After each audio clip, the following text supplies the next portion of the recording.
There have been many attempts to encapsulate and explain the many mysteries that surround us.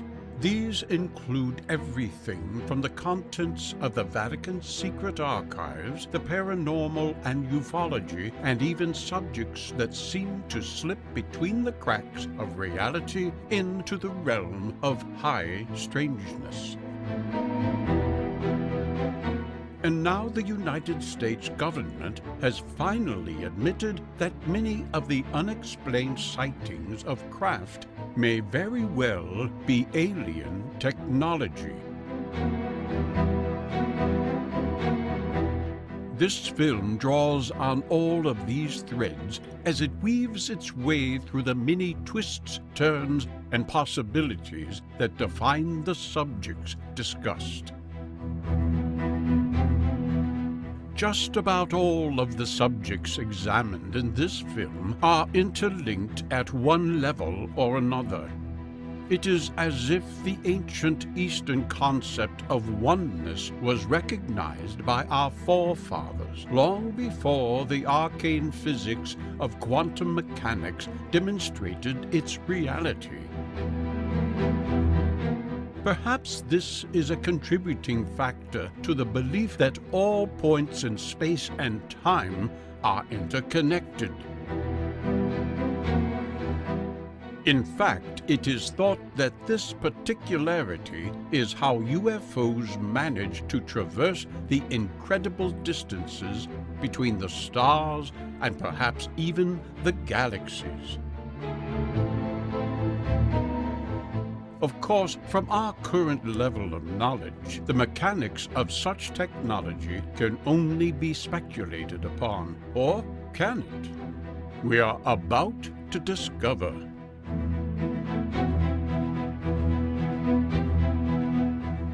This film will discover and explain who these aliens are, how they come, and why. We begin with anti-gravity. The concept of an anti-gravity device has been the dream of scientists and physicists for many, many years. Although several have tried and failed to create a machine that can produce this effect. Perhaps in the ancient past, our forefathers actually managed to achieve this remarkable feat. Was this on their own, or might they have had some unusual help?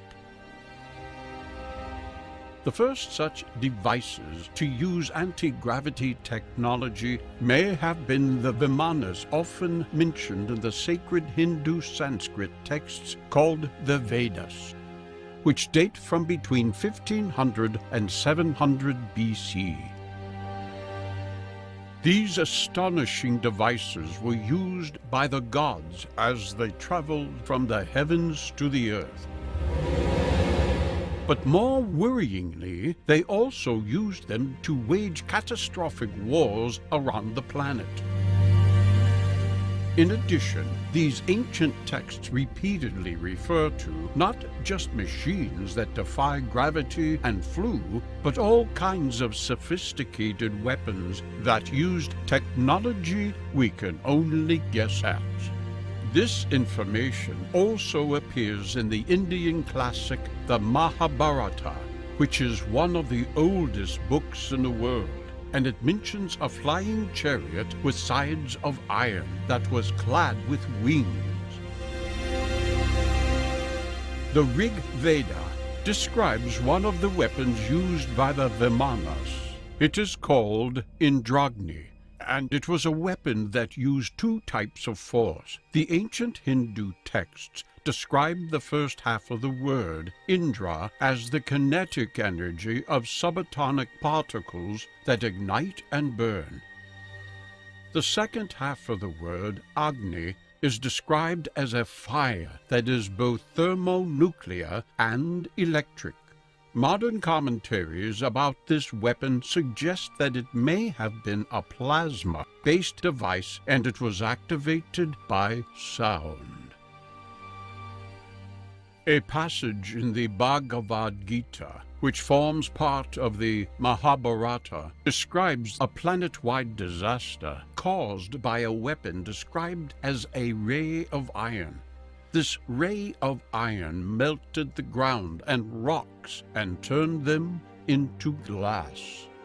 According to the Mahabharata, the Vimanas were kept in Vimanagriha, or buildings that served the same purpose as aircraft hangars.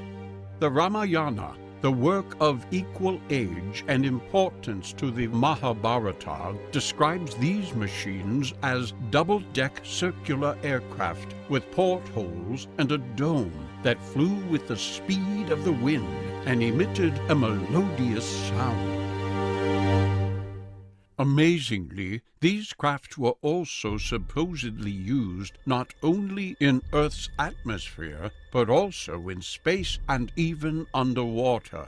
The power for the Vimanas reputedly came from a mysterious engine that used liquid mercury as the power source, and one of these craft was allegedly found in a cave in Afghanistan during the recent conflict.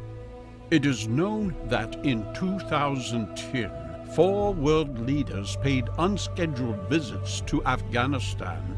Had they been told about what had been found? People still hold rituals and ceremonies to honor ancient beings inside caves. It is the use of a cave due to the fact that it is hidden and mysterious and has strange properties, or is some long-forgotten race memory of a previous existence, and are they still trying to make contact with their ancestors? Here we have this strange connection with the same thin, faceless entities seen thousands of miles away in the cave near Karama in India. The Maya also had similar beliefs. This time they involved a place called Xibalba, which means the place of fear. Again, it is underground and is ruled by various fearsome death gods. The entrance to this vast underground world was believed to be via a cave near Coban in Guatemala. There are similar cave systems in nearby Belize that are also thought to be entrances to Xibalba. Oddly, and perhaps significantly, some Mayan legends say that our galaxy, the Milky Way, is the real road to Xibalba. Is this the reference to extraterrestrials who were involved with the human race from the very earliest times? Does it also imply that the caves may have once served as portals between worlds, and that the portals served as two-way streets, in that there was passage in both directions? Once again, one has to ask if the wall art is an attempt by our ancestors to depict what they saw. All of this seems to add fuel to the legitimate question, what were these ancient people attempting to depict? As if this was not enough, there are also indications that this mysterious underworld might be even stranger than we can imagine.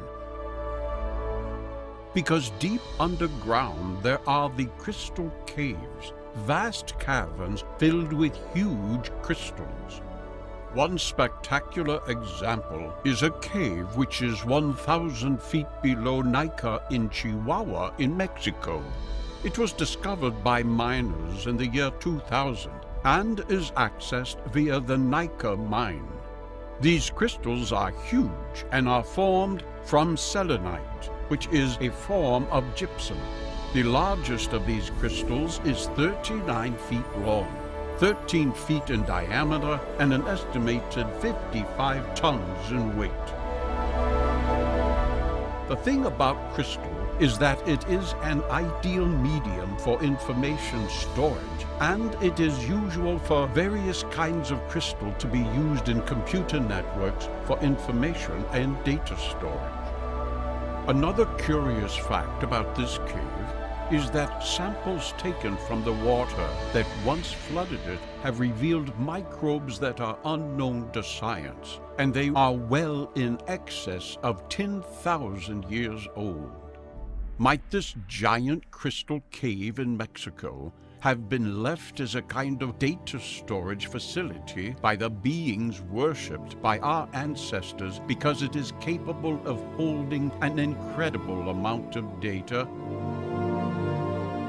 It is possible that this might even be the fabled Hall of Records, or even the legendary Akashic Records, which contain every single piece of information concerning the human race. Every thought, word, emotion, event, and deed that has ever occurred or will ever occur. Might caves like this even be a part of a worldwide communication device that could still allow us to communicate with the gods, our creators, because various crystal caves exist all over the planet? Another curious fact is that obelisks that have been built both in the past and in modern times all have a similar crystalline shape to those in the crystal cave. Does this mean that people who made them were unconsciously accessing race memories to recreate the crystals that may have allowed communication with the gods? At one time, the Great Pyramid was also caped with granite, yet another type of crystal. Was this just decoration? Was it a symbol of power, or was it to enhance the mysterious properties inherent in the pyramid? Recently, scientists have created what they called the Superman crystal, named after a device shown in the Superman films. This invention can store an astonishing 360 terabytes of data on a tiny piece of glass, which is another kind of crystal, less than half a postage stamp in size. This recording medium has a lifespan estimated at around 13.8 billion years, making effectively everlasting. Because of mining and tunneling, etc., we are mostly aware of what lies beneath our feet and are starting to understand just how complex the subterranean world really is. Because there are indications that there could be entire cities deep below us. Is this feasible? The answer is yes, and they could lie within a huge area known as the Moho. The Moho, or the Mohorovičić discontinuity, stretches right around the planet, and it lies beneath the crust and the mantle. It was discovered in 1909 by Andrija Mohorovičić, a Croatian seismologist, and it is located about 8 kilometers beneath the ocean floor and 32 kilometers beneath ground level. Although normally shown in neat, regular slices, the layers that comprise the planet are far from regular, and the boundary of the Moho consists of immense gaps and cavities. Some of them are vast and could indeed contain a small city or anything else for that matter. While this might include an unknown subterranean race of people, it would equally make an ideal hiding place for an extraterrestrial race that wished to remain concealed. There have been many instances where UFOs have been seen emerging from caves dotted around the planet. UFOs have also been seen entering the Earth in a similar manner. Are they based in the hidden cavities of the Moho? Perhaps strangest of all is the reincarnation of Jesus Christ, who after his death on the cross reincarnated in a cave. The only evidence of this is his burial shroud, which bears the imprint of his body, and this may have been created due to a burst of energy released by the properties of the cave. Likewise, Christ was also born in a cave. Yet another factor in this, that churches were often built above caves and other ancient cities of worship. Was this instinctive, or did the builders know something that we do not? One example of this is in Rome at the Basilica of St. Clemente, where the basilica is built directly above a temple of Mithras, and these temples were always in caves.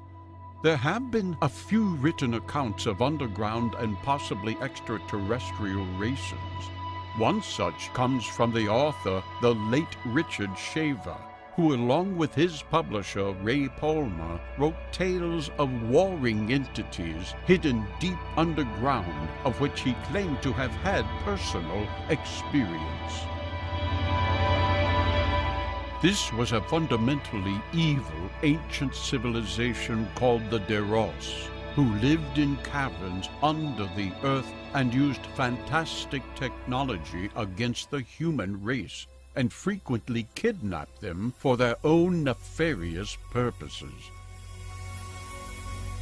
The technology they used originally belonged to the benevolent extraterrestrial race from whom they were descended.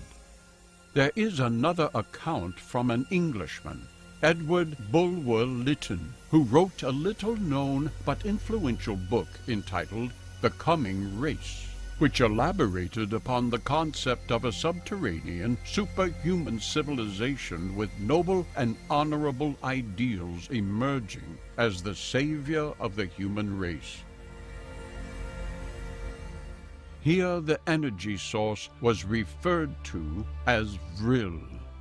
This is quite the opposite of what Shaver had in mind, and perhaps the beings that Bulwer Lytton wrote about were guardians protecting humans from attacks of Shaver's evil Deros. If this is the case, then, perhaps instead of seeking answers to ET contacts in the depths of outer space, we should turn our attention to inner space and the hidden depths of our own world to find the answers, because that is where the evidence may lie. There are a great many places around the world our ancestors thought were of special significance. Locations held sacred and revered as places of power and healing. What marked these places as being so different, so unique, that cairns, temples, and eventually churches were built there? The answer is obscured, layered in magic and legend, protected true believers who prefer to attribute the inherent, unique properties of supernatural agencies rather than naturally occurring forces. The entire world is crisscrossed by a network of lines of power, geomagnetic energies generated by the planet in the inferno of its rotating, molten iron core, like an incredible, gigantic dynamo. These lines of power have also been referred to as ley lines or lays, and spread out like the filaments of a spider's web, carrying natural magnetic force all over the world. They have become associated with UFO sightings and other paranormal events.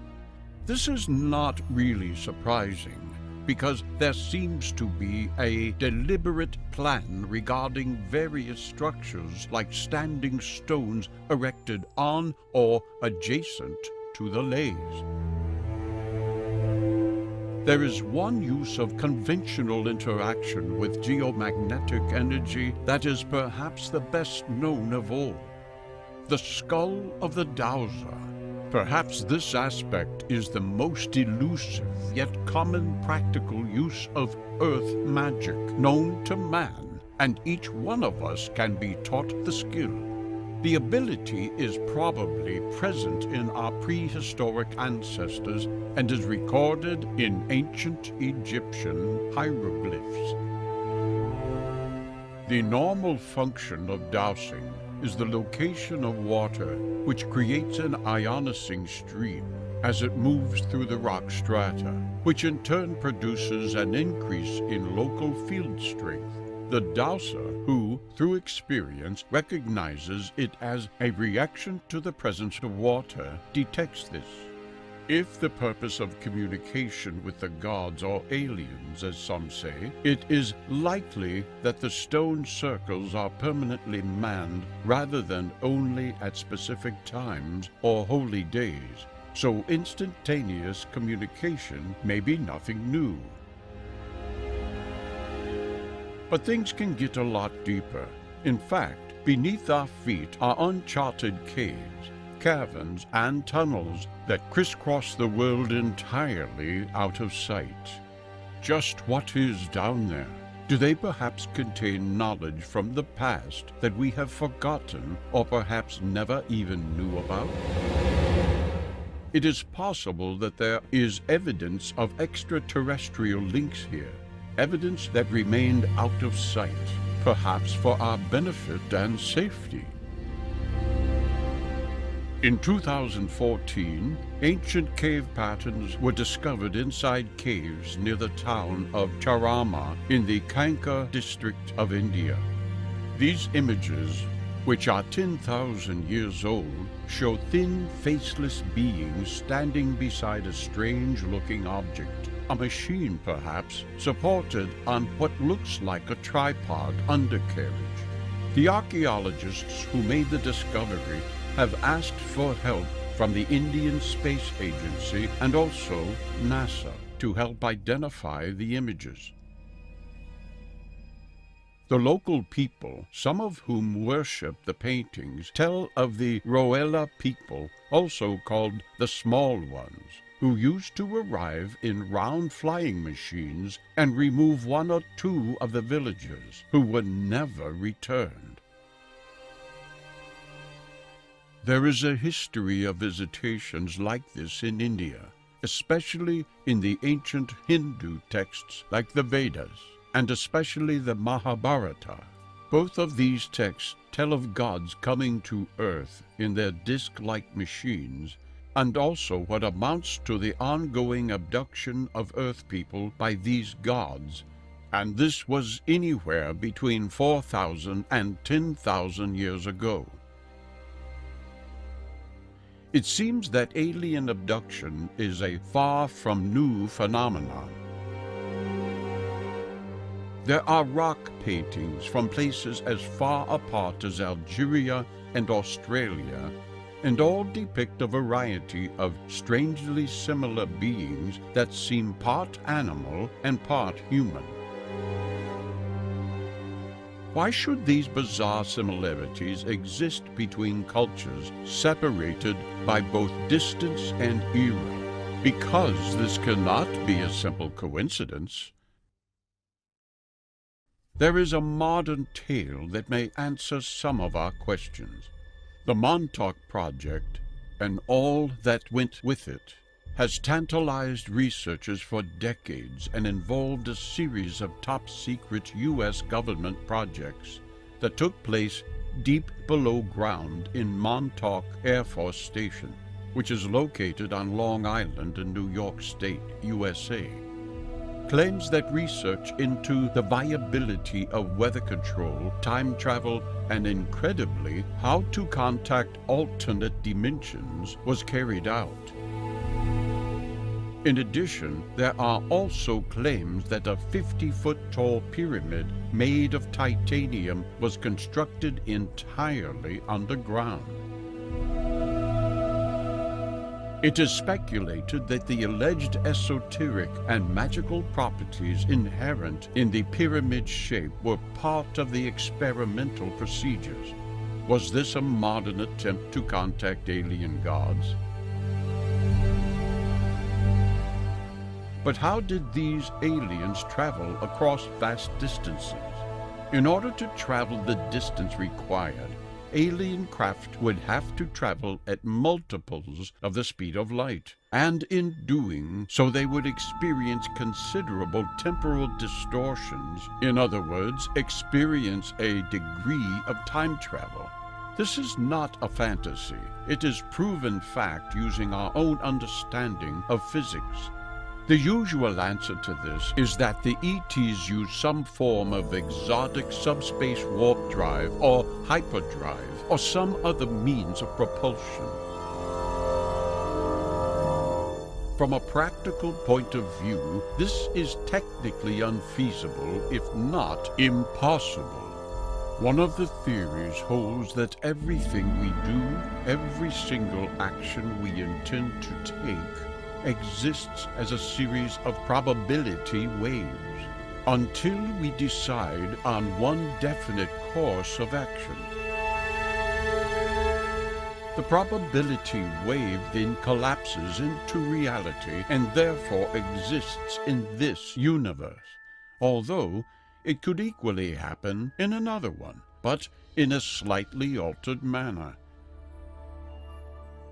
The other theory suggests that according to superstring theory, we exist in a series of membrane universes, all comprising only 2 dimensions, although obviously we see our own as having 3 dimensions.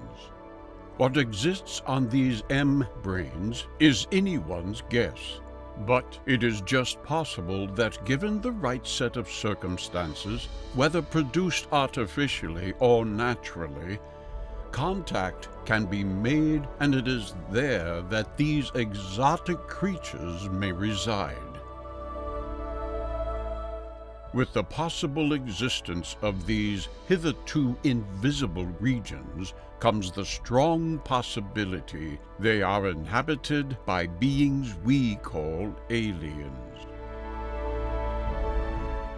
Dr. Terence McKenna neatly characterized the situation with the following statement: "We are part of a symbolic relationship with something which disguises itself as an extraterrestrial invasion so as not to alarm us." This deeply insightful observation does indeed cover most of the bases and aligns UFO experiences with the spirit quests of various shamans who have consumed a range of hallucinogens such as peyote, mescaline, and of course ayahuasca prior to encountering a range of strange and unearthly beings during their journeys. The odd thing is that the beings they encounter tend to be the same or similar, and they also share many resonances with the entities observed during UFO sightings. Quite what this implies is not clear, but it does seem to infer that somehow contact can be made at levels other than physical. In the Old Testament, chapter 1 of the book of Ezekiel recounts a vision in which Ezekiel sees an immense cloud that contains fire and emits lightning and brilliant light. It states the center of the fire looked like glowing metal, and in the fire was what looked like 4 living creatures.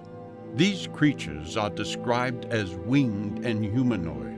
They sped back and forth like flashes of light, and fire moved back and forth among the creatures.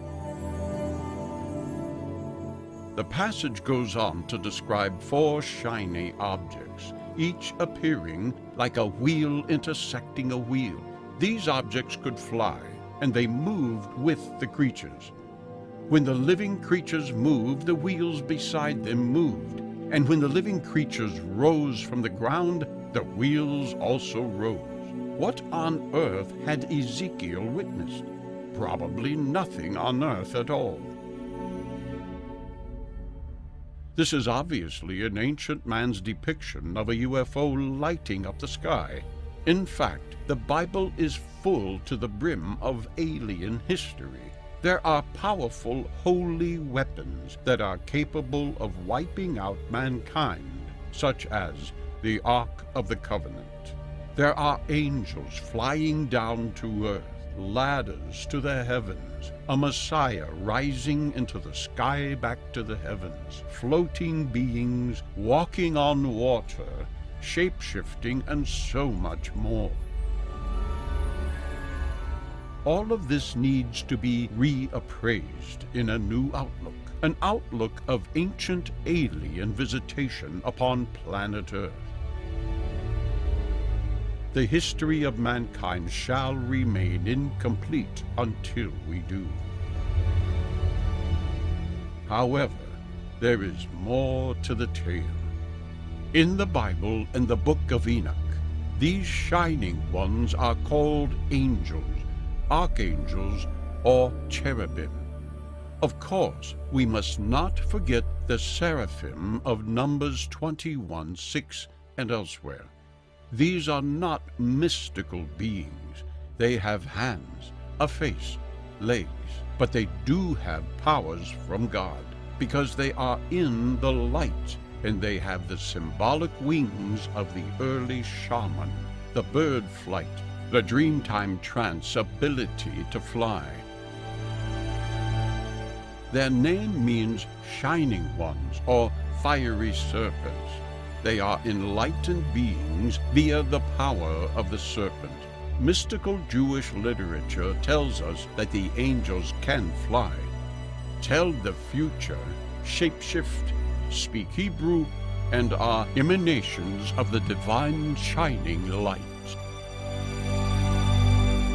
In the Old Testament, God is indistinguishable from the angel or messenger known as Yahweh. He looks the same and acts as his representative. There is no difference here from Babylonian, Egyptian, and shaman practice. In the New Testament, the angels actually take part in the judgment at the end of times. Alternatively, they may be those who had experienced enlightenment and then fell from grace. We are told that the Nephilim, or Watchers, are the angels who seem to have been the military arm of these shining ones, and who were initially employed to guard the Garden of Eden, then began to mix with the indigenous peoples of the area. From this union, a hybrid race was produced, a race of giants, so we are told. These insurgents also passed on knowledge and taught them combat and how to make weapons. All this was seen as a violation against the set of laws laid down by the Shining Ones who were possessive of their knowledge. Enoch, a scribe who was taught by the Shining Ones, was then employed as a messenger or intermediary between the Shining Ones and these fallen ones who had decided to abandon their divinity to live amongst the tribes of man. Enoch was then sent to tell the insurgents that a severe sentence had been passed on them and that they were soon to be punished. In brief, the punishment sent is the flood. It is as if the Shining Ones wanted to wash away the sins of the earth that had been created by their own kind, the fallen ones. So are we still being watched? There are watchers found in the Old Testament book of Daniel and later sources. And given the era, they are assumed to be angels. In Daniel, they are obedient angels or benevolent overseers. But as we have seen in the book of Enoch, they are referred to as fallen angels. In both cases, it is recognized that these so-called angels came from above, which again, given the era, was heaven. The concept of space travel, let alone beings from other worlds, was thousands of years in the future. Both of these biblical sources imply that everything that has ever occurred that affected the human race was brought about by the actions of these angelic watchers. In the case of the Book of Enoch, which was part of the Dead Sea Scrolls, we find that Enoch was taken aboard a fiery chariot that took him to heaven. However, nowadays this could equally mean that Enoch was taken aboard a spacecraft, and while on board, Enoch spoke of lights shining through crystal walls and illuminating the entire craft. This book specifically mentions 200 watchers who were tasked with overseeing the human race and taught them about astronomy, medicines, and the use of metals. This process is reflected in various civilizations, the Inca, for example, and their creator god, Viracocha, who was the father of all Inca gods. As we have seen, our ancestors all seem to have been taught by beings they refer to as gods. But were they really powerful extraterrestrials? They all fulfilled the same function and were the same race, known by different names, especially to the ancient Sumerians who called them Anunnaki. It was the Anunnaki who was assumed to have passed wisdom to the human race, and are also said to have come from the stars. Much of this myth of the Watchers is found to be within the tales of wars and merging of peoples across the Middle East between Canaanites, Egyptians, Sumerians, and even Asian civilizations. But the underlying current is a belief in the Shining Ones as leaders, with Watchers doing their bidding, evolving into God with his angelic beings. The terms Anunnaki, Anakim, and even Nephilim means those who came down to earth from heaven, and is a reference to their position and location on the plateau of Eden. They looked down on the people below and watched, something that would sound very familiar to thousands of people around the world today who have experienced alien visitations. They represented the sun, moon, and planets on Earth. The truth of the story of the Shining Ones and their watchers has been the subject of a purging of many Jewish authorities who were understandably concerned that the myths of these angels and their worship would distract people from the worship of the one God. To this end, the Book of Enoch and the Book of Jubilees mentioned previously were stricken from the accepted list and are now known as Apocrypha. What we do know, though, is that these watchers continued in what has been described as the underground stream and were called egregores. They somehow bred with humanity and melted away. Very soon, massive secret societies emerged that fostered the original teachings of the Shining Ones. So, were these beings creatures of God, or were they from an entirely different but physical, non-earthly point of origin? In fact, the whole thing is steeped in ambiguity, as there are three quite different streams of thought here. Along with the traditional angels and demons, there are the Watchers and the Nephilim. Although a bit later they both seem to morph into the decidedly extraterrestrial Anunnaki. Encouraged by their leader Semyaza, they decided to abandon their role as teachers and instructors and have relations with the human women, and the end result were the Nephilim. The problem was that as they grew up, the Nephilim, who were half human, half angel hybrids, became warlike and violent. They are said to have been cannibalistic and sinned against all mankind and God, who in this case could be compared to an extraterrestrial project manager, was far from pleased and launched his own reprisals in the form of the Great Flood against them. This presents a problem because it clearly says that the Nephilim were on the earth in those days and also afterward. The two words, also afterward. In fact, the presence of the Watcher gene may still exist and has been found in many tall, human-like skeletons that have been discovered, and they had special magical powers. In ancient times, both church and state regarded magic with a mixture of profound suspicion, fear, and loathing. Those who practiced and studied its arcane arts or sought mastery over them were often put to death in the most hideous ways imaginable.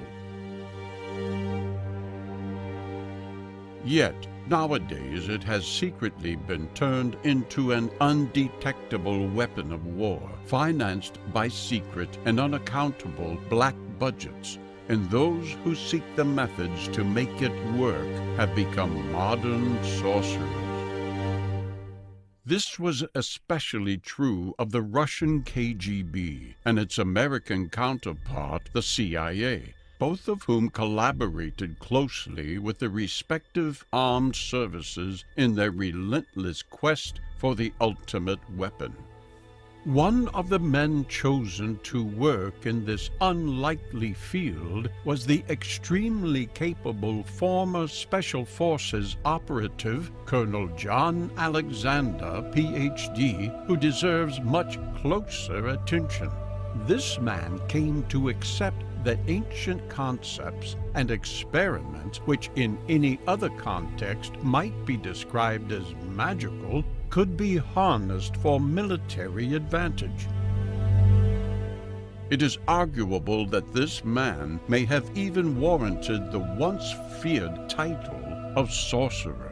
He was evidently extremely talented in the methods of extracting information from unwilling people and was also a keen advocate of military applications of the paranormal, which his associates frequently termed as pseudoscience.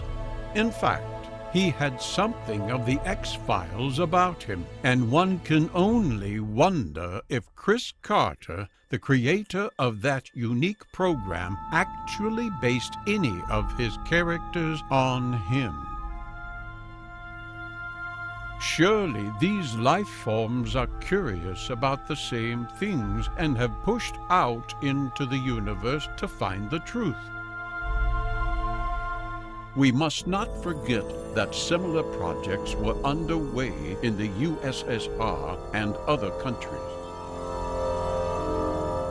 These include techniques designed to allow soldiers who had been suitably trained to literally walk through walls, become invisible, and read minds, all within the remit of the Watchers. It may seem rather odd, but one can almost understand why a human being might just be able to pass through a solid object. At first sight, the project seems impossible. A solid object, say a wall, a door, consists of atoms and even smaller particles existing at specific frequencies. The person who consists of particle, wall, or door acts as a barrier. However, if one could somehow change the frequency of the person or the obstacle, then, the theory goes, they should be able to pass through the solid object. Maybe the genes of the Watchers allows this to happen more easily in some modern humans. Such is one of the possibilities faced by those who have accepted that their offspring belong to the so-called indigo children. Babies that, although born naturally of human parents, are credited with being children of the stars. Their parents are regulated to little more than caretakers charged with their earthly welfare and upbringing until such times as they are able to look after themselves. The children appear to possess exotic talents and abilities. Chief among these is the facility to channel information from their real extraterrestrial parents, coupled to a range of psychic powers, including healing and natural telepathy. It is well to consider at this point that claims made of individuals who are or were here on Earth to assist in spiritual revolution are not new, and many iconic and spiritual figures such as Christ, Mohammed, Abraham, Buddha, Osiris, Tammuz, and other spiritual leaders were sent to save the human race from its own failings.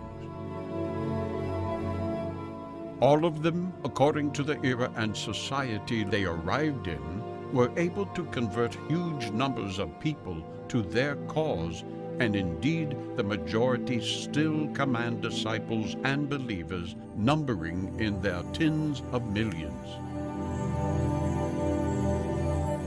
This is a concept which, broadly speaking, means that the more people who come to accept the new idea or practice, the more people are likely to display the same practice whether they consciously learn it or not. In other words, according to the innovative biochemist Professor Rupert Sheldrake, an invisible field of information energy surrounds us that, in the right conditions, percolates into us almost by a type of osmosis, or more correctly, we inadvertently receive it like organic radio or TV sets. We can, in fact, open portals. Modern-day research regarding UFOs occasionally mentions portals, or as our ancestors referred to them, stargates. It is speculated that these doorways were and are utilized by extraterrestrials from other realities. One of the most talked about doorways is that of Ayumarca in Peru, or as it is better known, the Gate of the Gods. The native tribesmen say that the larger doorway was used by the gods themselves and the similar one used by mortals. They also said that the gods were giants, and on occasion mortal humans could become immortal if the gods decided. Only those thought to be courageous and honorable were granted to live amongst the gods. Legends speak of one such mortal during the 16th century, at the time when the Spanish arrived in Peru to loot Inca riches. A high Incan priest by the name Amaru Maru fled the temple with his golden sun disk. This was a treasure that was revered by many and was called the key to the gods of the seven rays. Amaru discovered the Gate of the Gods at Ayumarca and noted that the doorway was continually guarded by several shamans.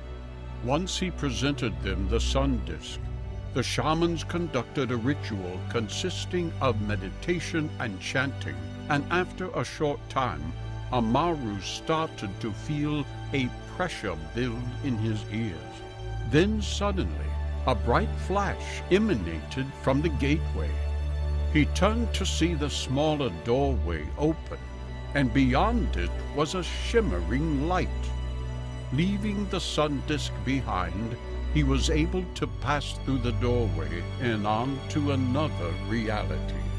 It was the reality that the shamans called the Land of the Gods.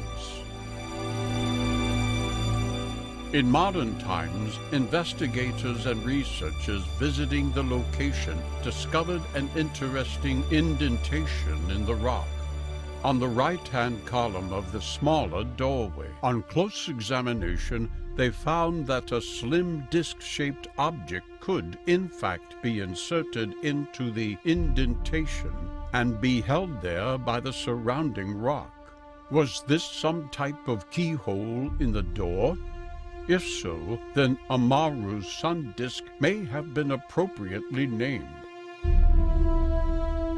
Some people visiting the location have managed to capture strange energy emanating from the doorway. Several years ago, some researchers visiting the gateway conducted a number of acoustic experiments that led one of them allegedly vanishing for over 20 minutes. 7,500 miles from Peru lies the site of Abu Gharaib in Egypt, which is another location steeped in myth and mystery. Said to be one of the oldest sites on the planet, Abu Gharaib sits on top of an alabaster platform. Alabaster is sometimes known as Egyptian crystal, and it is claimed to have been attuned to Earth's frequency of 7.8 Hertz. It is theorized that this low frequency can enhance human senses of communication and align human consciousness with sacred energies. Just as in Ayumarca in Peru, Abu Gharaib is thought to be the location of a doorway to the beyond. Egyptian legend speaks of communication and travel between the worlds of mortals and gods, almost mirroring those of Cherokee Native Americans, whose traditions talk of formless thought beings who travel on a wave of sound from their home world in the Pleiades star system. As well as Abu Gharaib being referred to as some type of stargate, there are also signs of what some would perceive to be advanced technology having been used to create the site. Precise circular holes have somehow been drilled into the alabaster. For millennia, ancient man hunted and gathered like many animals on our planet.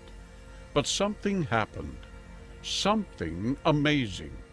Suddenly, after thousands of generations, mankind settled down and civilization emerged. Soon, humanity was ordering its own society. Creating rules and regulations, laws emerged as if from nowhere.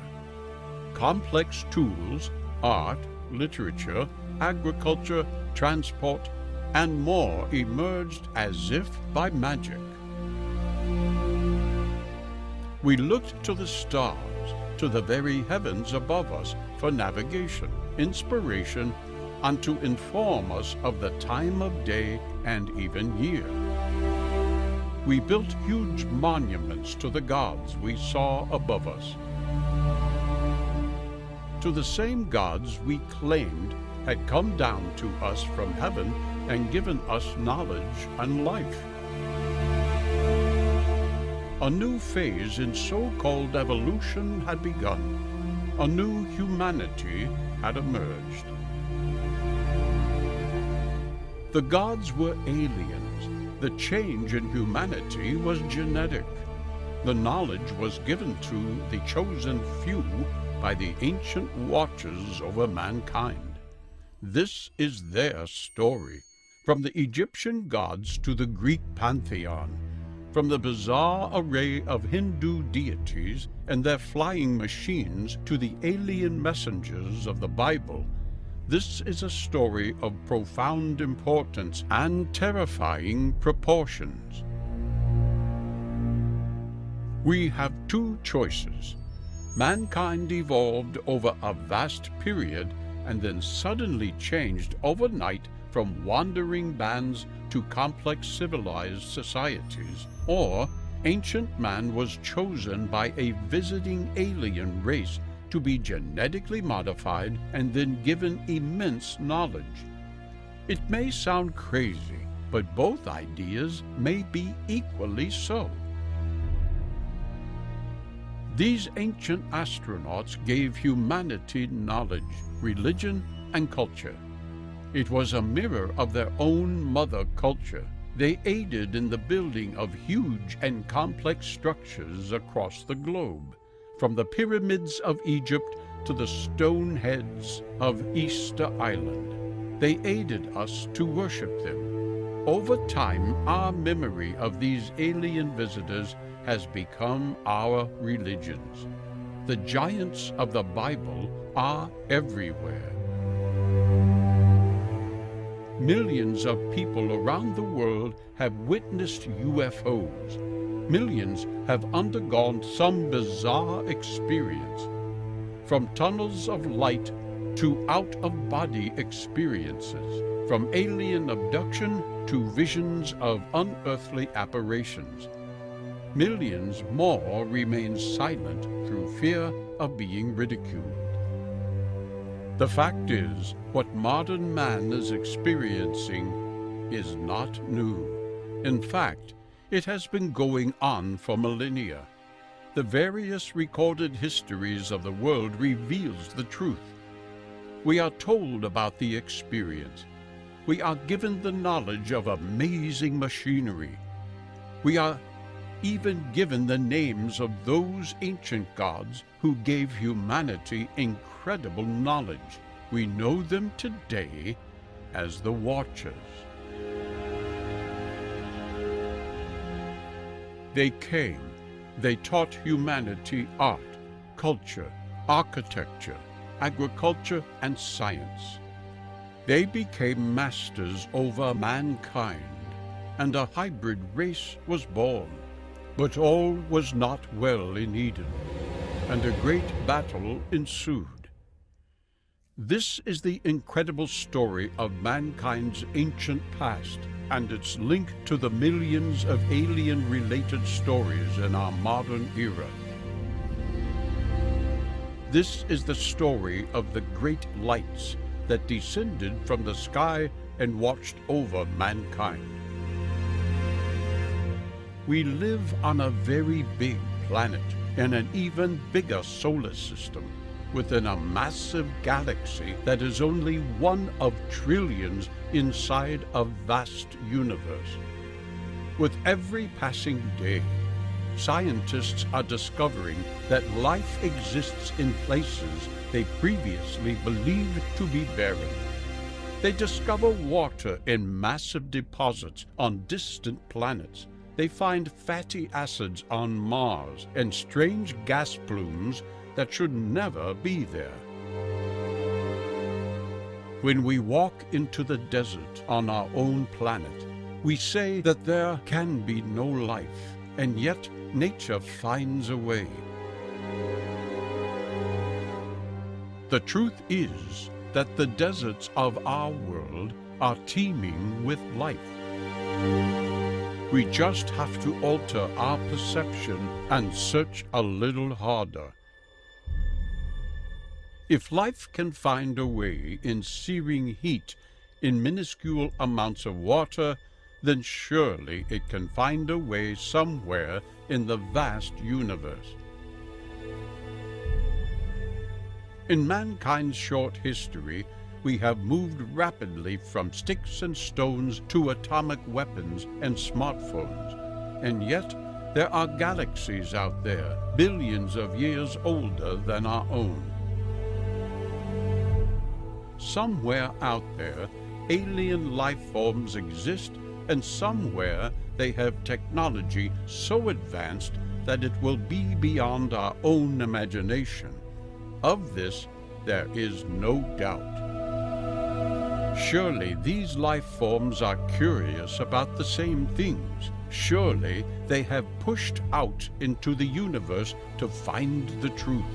They must have found us, and shouldn't we have evidence? The fact is, we do have evidence. We have it in abundance.